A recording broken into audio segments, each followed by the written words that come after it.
বৌদি আমায় বাঁচাও বাঁচাও, বৌদি আমায় বাঁচাও বাঁচাও,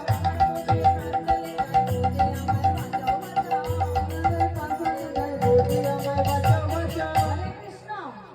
এবার বৌদির চরণে পড়েছে, যাকে কোনোদিন বৌদি বলে সম্মান করে না, চরণ করে বলছে বৌদি আমায় প্রাণে বাঁচাও। সখীরা বলছে বৌদি রে, কোনোদিন তো বৌদির চরণ ধরনি, আর যখন বৌদির চরণ ধরেছ তোমার ভালোই হবে। হরি বল হরি বল। এবার বলছে বৌদি আমি এখন উপায় কি করি? বৌদি বলছে ননদি যদি প্রাণে বাঁচতে চাও তাহলে তুমি ঘর ছেড়ে বনে চলে যাও। আর সখীরা বলছে যদি তোমার কেউ আপনজন থাকে দেবতার কাছে অর্পণ করে তুমি চলে যাও। আপন বলছে তোমার বৌদি, বৌদিকে দেবতার কাছে নিবেদন করে দিয়ে এবার বন থেকে চলে যাচ্ছে। বলে কোন পথে গেলে আমি সেই ঘরের সন্ধান পাবো?